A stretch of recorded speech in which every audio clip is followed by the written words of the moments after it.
Halloween is on the way. Time to buy yourself some treats. CryptoCurium.com, maker of handmade horrors for your home. From Lovecraft to slasher flicks, Halloween to frozen Krampuses. The season of the witch starts here. CryptoCurium.com.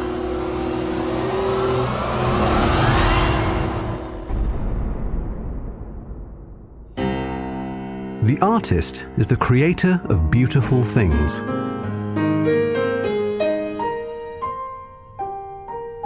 To reveal art and conceal the artist is art's aim. The critic is he who can translate into another manner or a new material his impression of beautiful things. The highest, as the lowest form of criticism, is a mode of autobiography. Those who find ugly meanings in beautiful things are corrupt without being charming. This is a fault. Those who find beautiful meanings in beautiful things are the cultivated. For these, there is hope. They are the elect, to whom beautiful things mean only beauty. There is no such thing as a moral or an immoral book. Books are well written or badly written. That is all. All art is at once surface and symbol. Those who go beneath the surface do so at their peril. Those who read the symbol do so at their peril. It is the spectator and not life that art really mirrors. Diversity of opinion about a work of art shows that the work is new, complex, and vital. When critics disagree, the artist is in accord with himself. We can forgive a man for making a useful thing as long as he does not admire it. The only excuse for making a useless thing is that one admires it intensely. All art is quite useless. Oscar Wilde. Those were two selections from the preface to The Picture of Dorian Gray by Oscar Wilde. H.P. Lovecraft wrote in Supernatural Horror and Literature, Oscar Wilde may be given a place amongst weird writers for his vivid Picture of Dorian Gray, in which a marvelous portrait for years assumes the duty of aging and coarsening instead of its original, who meanwhile plunges into every excess of vice and crime without the outward loss of youth, beauty, and freshness. It is a classic horror novel, and that's why we're going to discuss it here on the H.P. Lovecraft Literary Podcast. I'm Chad Pfeiffer. And I'm Chris Lackey. We're here at hppodcraft.com and Patreon. But we also have a guest. That's right, folks. We are very lucky to be joined by writer Jamie Britton. Hello, Jamie. Hey, how you doing? Glad to have you on the show. Thanks for having me. I've been a big fan for a long time, so it's very exciting. Where are you joining us from? I live in Walton-on-Thames, in deepest, darkest Surrey, just south of London. Deepest, darkest Surrey. You have to say that because it makes it sound interesting when actually it's the most boring place in England. So, Aww. Jamie is the co-creator of the hit television show Skins, and more importantly, as he stated, a fan of this show. We connected on Twitter, and I was a little starstruck because, and we actually talked about this on the show a bit, Chris and I will often say, it's hard to get into these shows and movies set in high school. But when Skins became available in the US, a lot of people told me to watch it. My wife and I devoured the first few seasons. And so I was excited that you liked our show, and even more excited that you said you'd come on and talk to us. Yeah, just a pleasure to be asked. I'll just keep saying that. Pleasure to be asked. Wait, now, what are you working on now? We're writing on the second series of Breeders, which is a sitcom with Martin Freeman. The first series is Around and About, should you want to watch it. It's a good show.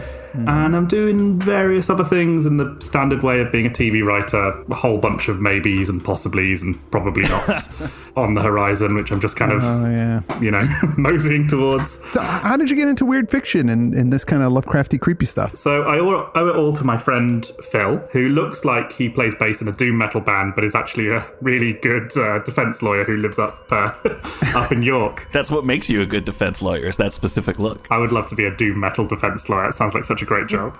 We met on the internet in 2001 in a forum or something. He was always really into the stuff. I knew Lovecraft as a kind of reference, but had never really tried to sort of read any of the work or anything like that. And he sort of started me off with The Rats in the Walls, which was my first Lovecraft story. That story is horrible and amazing. And there's no way I couldn't sort of go ahead and read absolutely everything else he'd ever written after that point. Yeah, Rats in the Walls is a fantastic Lovecraft story that will also right away confront you with the problems the author has as well. Well, it depends on what version you read, because there's edited versions of them that are more palatable to a modern audience. It's very much the first boss battle of that book is the racist cat.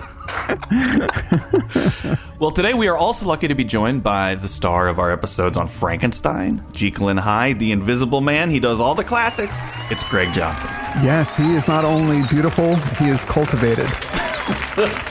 And he has joined us yet again with his talent. Check out Greg on YouTube. As always, he's got a lot of great stuff. There's actually a recent release of unseen Woody Brown footage. You know, his audio... Oh, yes, his audio specialist. Editing character. I love that stuff. He's always funny. Yeah, and Greg was perfect for this because he actually used to work as an artist on a boardwalk.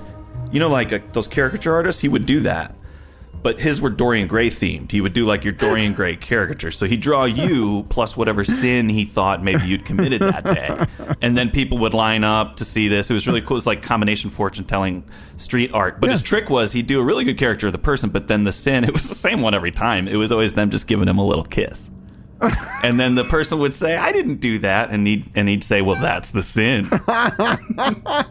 Which is clever, but, you know, kind of a bad business model. It resulted in a lot of refunds instead of kisses. So he had to put that away, as with so many projects. But anyway, this is a literary podcast, so let's continue with our elevated discussion. I don't know how much biography we've done on Oscar Wilde before. We covered the Canterville Ghost. I think that's all we've covered of his. He's come up a lot.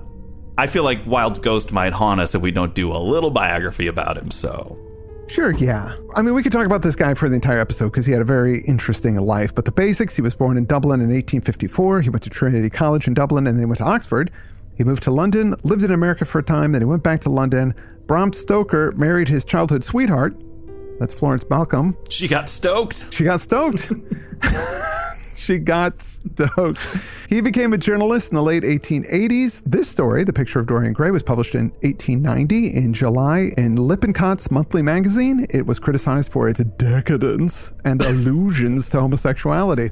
He became a popular playwright with hits like Salome and The Importance of Being Earnest. And right at the height of his fame, he began this affair with a young aristocrat named Lord Alfred Douglas. And Lord Alfred's father was the Marquis of Queensberry, known for the creation of the modern rules of boxing. Queensberry's rules, you know, when they always say that, that's why it's this. It's all tied into this. I see. He warned Wilde away from his son, and Wilde said, I don't know what the Queensberry rules are, but the Oscar Wilde rule is to shoot on sight. So he... Big Second Amendment fan, Oscar Wilde. So his father took Wilde to court, and he got busted for sodomy and gross indecency. Yeah, it was weird. Not that this was deserved, but Wilde kind of helped things along himself, because the Marquis was in the press calling him, I think it was a sodomite, is the way that he was pronouncing it, which definitely sounds like something my dad would have insisted on mispronouncing. But as a result of this sodomite language, Wilde brought a libel suit against the Marquis, which was lost, and then as a result of losing that, he was immediately put on trial for homosexuality, for which he was found guilty. He was sentenced to hard labor and spent the next 2 years in prison, and then he moved to France, never to return to England. The last 3 years of his life, he lived in poverty and exile. He died in 1900 at the age of 46. Before we jump into the story itself, let's talk about that preface, because it's a lot to take in. The magazine edition of this story was heavily edited and criticized for its immorality. And so this preface was included from Wilde in the version that was revised for publication as a book afterward. So it's a meditation on the reception of this very novel. It's a defense of the novel. It's an explanation for how the novel should be read. But I also felt like it was incredibly timely, given the daily debate that folks are having over being able to separate artists from their art, and that includes H.P. Lovecraft. Yeah. I'm just wondering how you guys were affected reading this in the current moment. What did you take from it personally? And Jamie, I'm sure you probably have some experience offending sensibilities with your shows, so maybe you've thought about this stuff as well. Oh, I mean, absolutely. Usually just by the show itself being bad. But sometimes I think due to sort of sensibilities of the time. I mean, what I did when similar stuff happened to me is I had an awkward interview with a blogger who I thought was my friend, but turned out not to be. Aww. Yeah, I know, it was all absolutely fine. It's television, who cares? But what I didn't do, and I realise now is what I should have done, is publish a sort of aphorism-based defense of art itself by means of I see you don't like the way that our lesbian characters are behaving today. Well, let me put it to you, and then just like several paragraphs of meditation on the meaning of art. It's not a bad idea, because Wilde is sort of, he's saying that if you find bad stuff in art, it's because you're a bad person, right? Absolutely. He's saying cancel me, will you? Wow. There is some art that is conveying a definite message. This is bad or this is immoral. Well, he's doing this thing, which is very funny to me, but it is kind of, I don't know what logical fallacy it falls under, but he's kind of being elastic with what the description of art is. So he does say an ethical sympathy in an artist is an unpardonable mannerism of style, right? Which just means if you're supporting something, if it's very obvious that you're pushing an agenda, that's bad style. So I'm not talking about that. There's art, and art is simply there to be beautiful. And if something is trying to push an agenda, it's not art anymore. That there's no inherent morality in art, and that it's only what you bring to it that matters. And so you can't censor or shun something. When I read it, I'm kind of, there's part of me that just wants to go, shut up and let's get on with the show. Yes. Why are you here showing off? Yeah, no, that's true. I also sort of understand the instinct to do it because he was this big personality in the day. He was more famous really for his personality at this point than he was for kind of anything else. He was lampooned in Punch in a cartoon when he was still at university and hadn't done anything really. That's how famous his personality was. So I can imagine that there was a kind of desire to hear from him, to hear from his voice. Yeah. And actually what he gives the readers who are sort of crying out for that is this kind of list of smoke and mirrors, these things that sort of seem vaguely contradictory but also very definitive, that are attacking the notion of authorship itself. And I think that's fascinating and playful and isn't cause to go shut up and get on with the show. Actually, it's more teasing you and playing with your notions of authorship in ways I think are actually they work for the book rather than work against it. Yeah. Yes, and we'll meet this character, Lord Henry, who is this corrupting influence. I feel like we got Lord Henry a little with this because, as you say, it sounds very definitive, but it's also very confusing. So it puts me in this headspace coming into the novel where I'm not sure how I feel about anything, which is sort of what Lord Henry does to Dorian Gray. But I think Jamie's right. I think this is all smoke and mirrors. He's totally full of shit. He knows it. And the very last thing, all art is quite useless. So it's like all this is pointless that we're talking about anyway, so who cares? Dad, turn the car around. All art is quite useless. It's like Let's go home. He winds us up with this whole very complicated thing, and it gets you thinking. He goes, oh yeah, by the way, it doesn't matter. None of it. So who cares? Yeah. On with the show. In the end, it's almost a comedic effect, I guess. It is. Welcome to this useless discussion we're about to have. It's going to be great. Doors are locked from the other side. What did you think? Just one last thing on there, though. He says that we can forgive a man for making a useful thing so long as he does not admire it. What does that mean? Does that mean that if you create a vaccine or something, the one thing you can't do is take credit for it, or that you can't? What does it mean? I don't think it means anything. Fair enough. I really don't. I think it sounds like it means something, and that's what he's really good at, is coming up with these things that sound like they mean something, but when you think about it, it's like, wait a minute, that doesn't make any sense. A car is a useful thing. Yeah. But it can look beautiful. It could be a work of art and still be a useful, practical thing, or any products. I mean, there's a whole industrial design philosophy behind making useful things that are beautiful and work well. So he's just being crazy. He's being silly. He is. One thing he does throughout as well is that he stacks lots of them on top of each other rather than letting one of these sayings, these aphorisms, just sort of hang so you can consider it. He puts one after another, after another, after another, like he's doing here, which renders them meaningless whether you like it or not, which I think is a very clever move, really. Yeah, it is. Intellectual misdirection, in a way. He says something, you start to think about it, but then as you look over there, and then you're like thinking about that now, and then you move, so you're like, wow, I got some heavy stuff thrown at me, and it's like, no, you just got jazzed.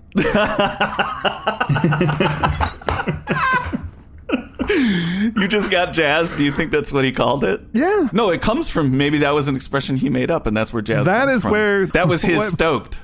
He was like, Stoker's going to steal my wife. I'm going to come up with my own thing. I call it jazz. Wait, I'm going to do it right here. He says in here, it's funny. He says the artist should be really distant from the art. There should be none of them in it. That's when art is really good. But Jamie makes a good point. He shows up at the beginning of the book and he's like, look at me. Here are my opinions. So he's totally undercutting his whole message just by writing the message, which is brilliant. Chapter 1. The studio was filled with the rich odour of roses, and when the light summer wind stirred amidst the trees of the garden, there came through the open door the heavy scent of the lilac, or the more delicate perfume of the pink flowering thorn. From the corner of the divan of Persian saddlebags on which he was lying, smoking, as was his custom, innumerable cigarettes, Lord Henry Wotton could just catch the gleam of the honey-sweet and honey-coloured blossoms of a laburnum, whose tremulous branches seemed hardly able to bear the burden of a beauty so flame-like as theirs. The dim roar of London was like the bourdon note of a distant organ. In the centre of the room, clamped to an upright easel, stood the full-length portrait of a young man of extraordinary personal beauty, and in front of it, some little distance away, was sitting the artist himself, Basil Hallward, whose sudden disappearance some years ago caused at the time such public excitement and gave rise to so many strange conjectures. I just want to point out that I was never a smoker. Like, I never regularly smoked cigarettes. I occasionally smoke cigarettes when I drink. This story made me want to smoke cigarettes. I really have a craving for cigarettes, and I haven't had a craving for... I never really had cravings for cigarettes, but I do now. It's a corrupting book. Not just any cigarette either. I bet you want to take them out of a special metal case. Yes. Pluck one out and put it in a specialized holder. Yes, I do, indeed. I went out and bought a snuff box. I've never taken snuff in my life. Put a bunch of perfume on my sleeves. I don't know why I did that. We are in the painter's studio, and the painter is Basil Hallward. He's there with Lord Henry Wotton, and they are talking about his newest masterpiece, a portrait of a beautiful young man, and this is the portrait of Dorian Gray. Lord Henry says that it's the best thing that he's ever done. Basil explains that he doesn't want to show it, as it shows too much of himself. Henry says, "What odd chaps you painters are. You do anything in the world to gain a reputation. As soon as you have one, you seem to want to throw it away. Silly for you, for there is only one thing in the world worse than being talked about, and that is not being talked about." Woo! Jazz! Jazz! How do you like being jazzed? Oh, yeah, I've heard that one before. That's one that's been around quite a bit. So, yeah, I mean, like 4 paragraphs into it, you're getting some high-octane Wilde. Basil prophesizes that his art, Lord Henry's wealth, and Dorian Gray's beauty will bring them all suffering at some point. Lord Henry is this very wealthy person that seems bored with everything, and he's very cynical, and he's just one of those guys that is just trying to find things to entertain himself at anybody's expense. He doesn't seem to worry about any kind of consequences for anything. Yeah, he's the Iago and the Mephistopheles and even kind of the femme fatale of this whole thing. Talking about this, you know what it reminded me of this time when I was reading was Rodney Dangerfield. Because, and this is really more about Oscar Wilde, but I used to see Dangerfield on The Tonight Show or whatever late night show, and he'd do his act, but then he'd come to the couch to have a discussion with the host, and that's usually where you talk about what's going on in your life, which he would do, but then he had more one-liners that he was working into the discussion. It was like a trick. It was a second act. Yeah. And I feel like Henry, maybe this whole novel, it's like, this is Oscar Wilde's couch conversation. You know, he's telling a story. There's a book here, but it's also sort of a one-liner delivery method. You know, it's to get out more material. It's kind of like how popcorn is. You're not really eating the popcorn. It's a delivery system for salt. It's a delivery system for butter, you know?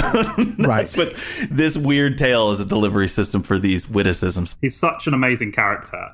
As soon as the book starts, he kind of takes over in exactly the way you can sort of imagine him taking over as soon as he walks into a room. And his attitude is at once, everything is sort of hilarious and also terrible and kind of tragic, but he's sort of cynical about the whole thing.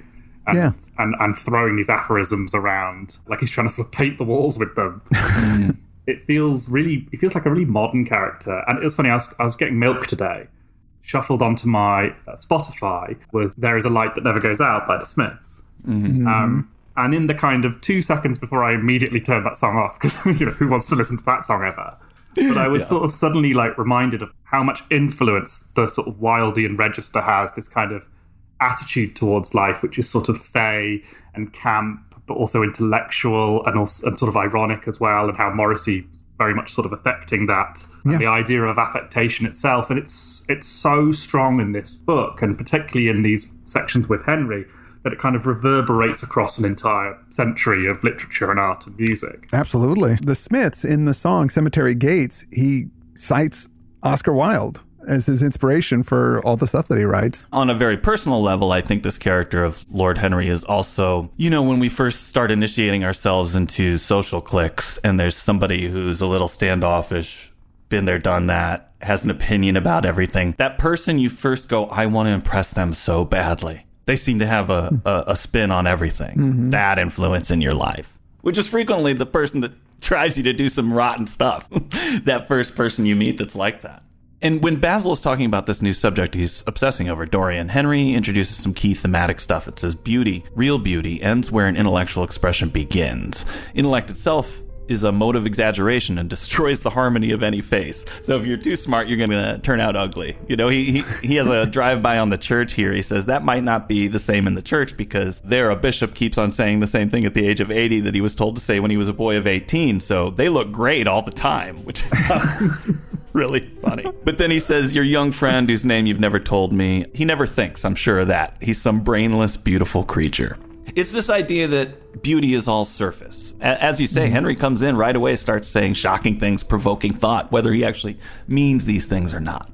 Lord Henry is obviously a stand-in for Wilde, but some of the stuff he says, I wonder if Wilde actually believed them. Wilde said that Henry is how people see him, how the public imagine him. Basil is what he's really like. And Dorian is sort of the person he wants himself to be or imagines himself to be. So I think with Henry, he's taking aspects of himself, but he's ballooning them up to colossal scale. Almost kind of Larry David in Curb Your Enthusiasm. You know, that kind of turn the volume way, way up on your instincts. Whereas Basil, who's this milquetoast sort of artiste who's just sort of so taken with beauty that he can't articulate it, is a more vulnerable side of Wilde that I guess people didn't recognize so much. Now, in the story, Basil lets slip Dorian's name, even though he didn't mean to say it. And then he says this, when I like people immensely, I never tell their names to anyone. It is like surrendering a part of them. I have grown to love secrecy. It seems to be the one thing that can make modern life mysterious or marvelous to us. The commonest thing is delightful if one only hides it. I guess he just wants to hide his muse, which I get. And it was funny, before the show we were talking, Jamie has a haunted doll that gives him all of his TV plots. I don't know. Wow. He won't even let me look at it. I mean, you say haunted, he's more troubled. He did a lot of mushrooms in the early days of new metal, is all I'll say. So. Wow. Yeah, see? Yeah. That's the first he's actually said anything about it. He's been hiding that muse so much that I just made that up, and it was true. That's how hidden it was. But that, for me, actually, that hits on a little bit of a truism. That idea that if you kind of keep things secret, if you have a little secret, it makes life a bit more interesting. Yes, it's true. Basil says that he is afraid of showing the picture to the world because it would reveal the secret of his very soul. And we find out at this point that Henry is married, which leads to an important thing here. It says, I believe you are really a good husband, Basil says this, but that you are thoroughly ashamed of your own virtues. You never say a moral thing and you never do a wrong thing. Your cynicism is simply a pose, which, you know, he's an instigator, he's a corrupter, but he probably doesn't actually do this stuff in his life. And I think I've met quite a few people like that. They want to see a mess, but actually in their own life, they're very circumspect. They don't have all this wildness. Oh, yeah. And it's funny, I'm not one to reference Skins every opportunity I get, but Tony in the first series of Skins is who's the guy played by Nicholas Hoult, was this kind of, he was based on a friend of mine who is one of my favorite people in the world and I love like a brother.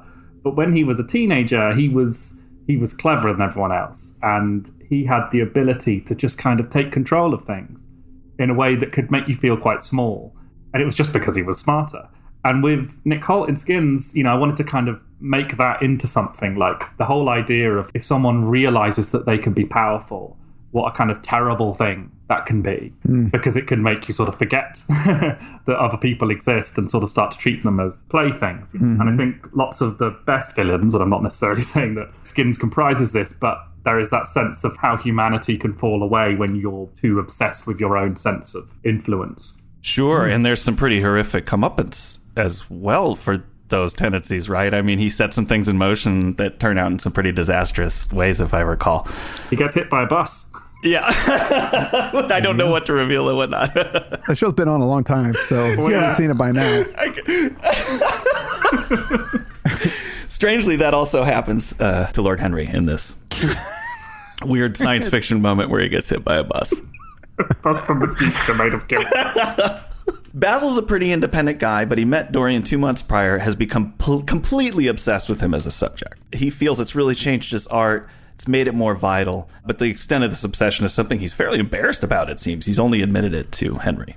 This is something that It seemed really apparent to me when I was reading it. It felt like Basil and Lord Henry, they say they're friends, but there is an implication that they were lovers at some point. The way that they talk to each other, the way that he's protective of Dorian, it does seem sexual. Yeah. Right? That's not just me. The book is so gay in so many ways. Yeah. And it's funny to think about the kind of world that these men lived in and the world that Oscar Wilde himself lived in. It was just the queerest place on earth in all senses of that word. Everyone's personality was hidden. Everyone was kind of creeping through shadows. A sort of sense of pre-normality, I've heard people say about this time, and that no one really had a sense of what normal necessarily was. And so everyone's personalities were kind of in this weird fluctuating state. There was so much of a sense of permissibleness to everything. And so this whole first section of the book really does, to me, feel like a kind of explication or an unpacking of that. It's so erotic and intimate, this scene of these lads.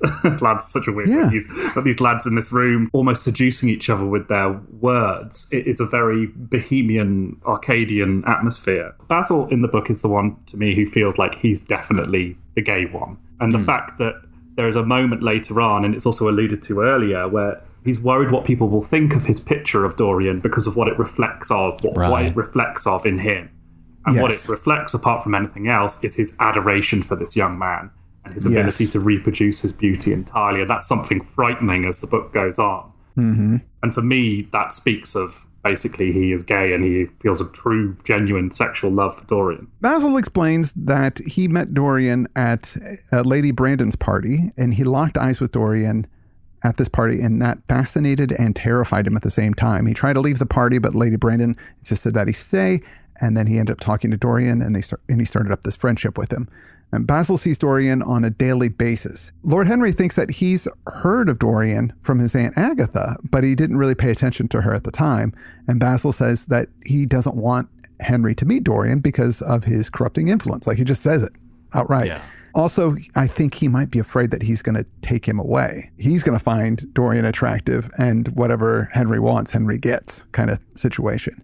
Just then, the butler comes in and tells them Dorian Gray is there. Henry, who is leaving, decides, you know what, I'm going to stay. It's sort of a comedic button on the scene, the fact that he says, you'll never meet him. And then he's there. Yeah. Basil says he doesn't want Lord Henry to corrupt him because Dorian has a simple and beautiful nature. Is that the case at this point, do you think? Because I don't know, can we lay all this blame at Lord Henry's feet? Or is there something really kind of rotten going on to begin with this guy? It's hard to know. Well, there's also something about his station, the privilege that he has in his life, that there's a certain degree of apathy one must have to live in that world. We see it later on when he starts to fall for Henry's shtick, that he's ready for it. He's just lapping that up. I think, he is responsible for it. I don't think Henry did anything that he wasn't really wanting to do, just didn't know how to do it. The first we see of Dorian is this painting, and the first we hear of him is talk around him. And then he enters the room finally, and he is this childlike blank slate. I mean, I think he is absolutely responsible for what follows, but it's funny that this is the only scene where he and the painting are kind of one and the same. He is this reflection of an ideal who doesn't really have much to kind of speak to, really, until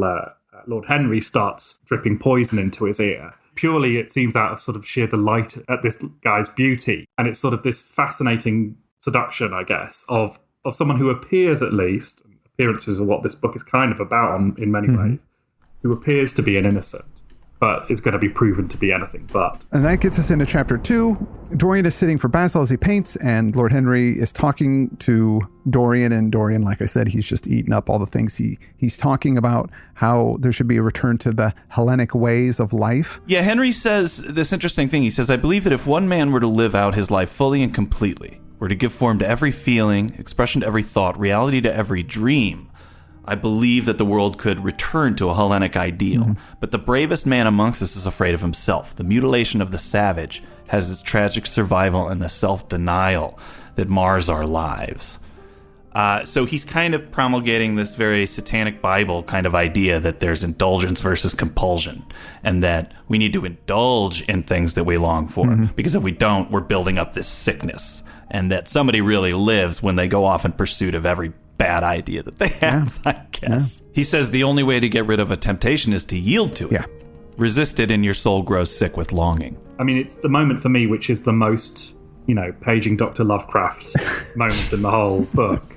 Because saying that the world would gain such a fresh impulse of joy that we would forget all of the maladies of medievalism and return to the Hellenic ideal, to something finer, richer than the Hellenic ideal.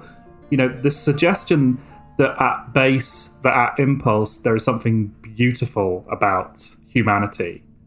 Men, he always just says men, never women. Yeah. There's something beautiful about us, and it's only our filters which stop that from being the case, that we don't live in this kind of amazing Arcadian heaven, which of course is kind of opposite what HP thought about stuff. Yeah. The idea that actually when you get down to the base level of things, everything is kind of ugly and wretched and insanity inducing. Yeah.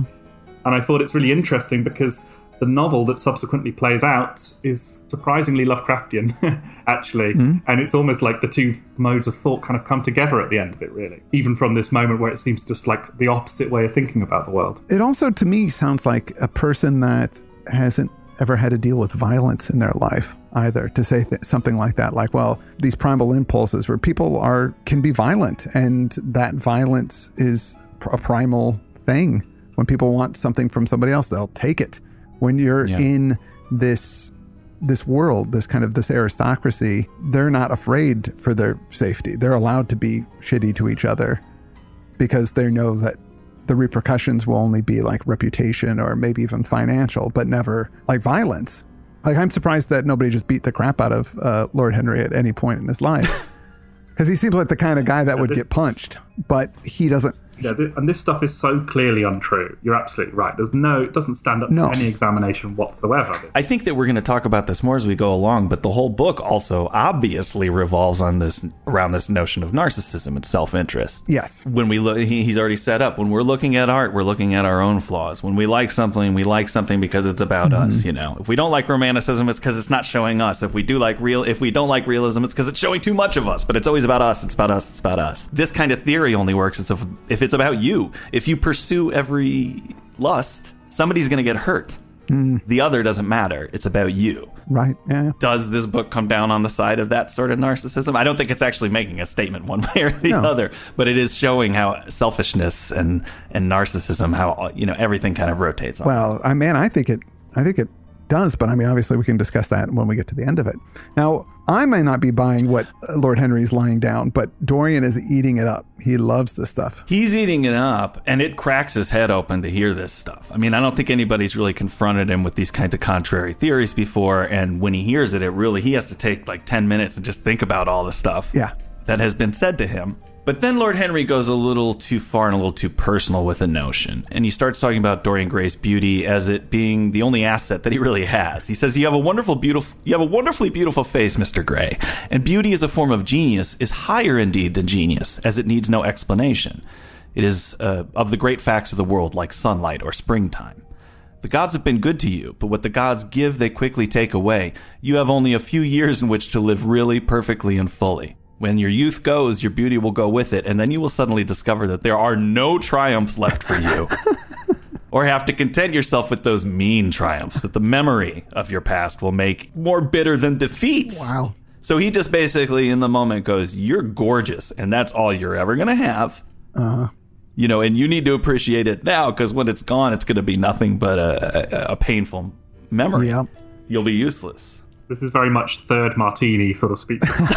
Is you can wake up in the morning, it's like, oh my God, I can't believe I talked about... I was talking about lilies and roses and war and beauty.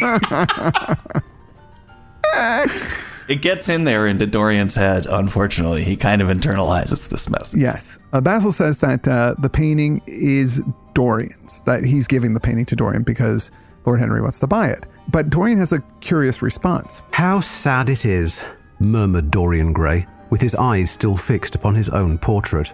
How sad it is. I shall grow old and horrible and dreadful, but this picture will remain always young. It will never be older than this particular day of June. If it were only the other way, if it were I who was to be always young and the picture that was to grow old. For that, I would give everything. Yes, there is nothing in the whole world I would not give. I would give my soul for that. Whoa, so, like I say, I mean, he really internalized this. This sudden opinion is the direct result of Henry's influence, and this is kind of where the Faustian deal gets struck. There's no gust of wind or ominous gong in the background.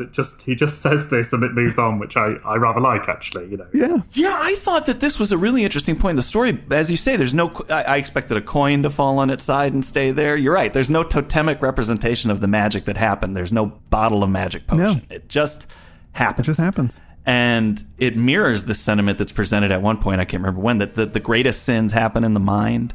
I think that might be the creeping horror of the story, because it really takes on a horrific sense right when Dorian realizes that this is actually happening halfway through the book. That, in fact, it's already happened, and it's something that he didn't know about. That by wishing this, it can just manifest itself. That's kind of frightening. Oh, yeah. That you don't strike a deal. That you just want something, and now it's that way. Yeah. It kind of strips the rules away that you typically would have in a science fiction story like this. So it's almost like a high concept Twilight Zone sort of thing, but it's got a weird fiction thing around it where there are no rules. Yeah. You don't know why it happened or when it's going to stop, and I love that. Yeah, the Faustian story is there's almost always some sort of transaction, and there are transactions here, but there's no willingness, there's no conscious volition behind them. Like you say, it just happens, and that makes it all the more Faustian, actually, because life doesn't present itself to you as a series of bargains. You just do what you do. And to find yourself suddenly at the center of one is like you say, absolutely horrifying in many respects. Yeah, you just kind of scared me articulating.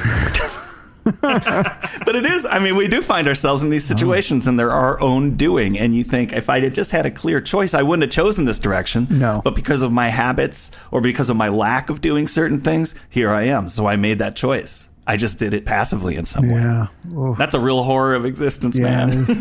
It's fine. The portrait in my attic looks absolutely fine. Well, I think that's a great place to stop. I mean, obviously, we didn't get very far, only to the second chapter of this book, but there's a lot to talk about up front, and it moves much faster as it goes along. Jamie, I want to thank you so much for joining us. Do you think you'd consider coming back on for some of these other shows? Let me just throw myself down on my fainting couch while I answer that question. Yes. If only, yes, 1,000 times yes. Yeah, absolutely. It's been a awesome. Oh, excellent. Well, if we've got you on board, and then hopefully Greg will be on board, and we can keep rolling on this book, because I'm having a really great time reading it again. It's surprisingly relevant to this day and age as well, I think. I want to thank Greg, who is neither old, horrible, or dreadful. He is delightful, and he is an excellent reader. So thank you, Greg. If you want to see Greg's awesome comedy stuff, check out Greg Johnson. That's Greig Johnson at YouTube. He's got lots of funny stuff, and he's a great guy. He is a great guy. To kiss him is not a sin. I also want to thank some of our patrons, and I'm going to start with Jason Templeton. I'd like to thank Cloven Sunfish. Oh my God. I know. I'd like to thank Eva McKenzie. I'd like to thank Deborah A. Wickline. I'd like to thank Jason Denon. I'd like to thank Casey Shelton. Rave Wolf, thank you so much. I'd like to thank Kevin Salonen. Joshua David Finkelstein, thank you so much. And Jeremy Matat, thank you so much for your support and patronage. Without you guys, we wouldn't be still doing this crazy show. We will be back with more Dorian Gray next time. For now, I'm Chad Pfeiffer. I'm Chris Lackey. And I'm Jamie Britton. And you've been listening to the H.P. Lovecraft Literary Podcast at hppodcraft.com. hppodcraft.com.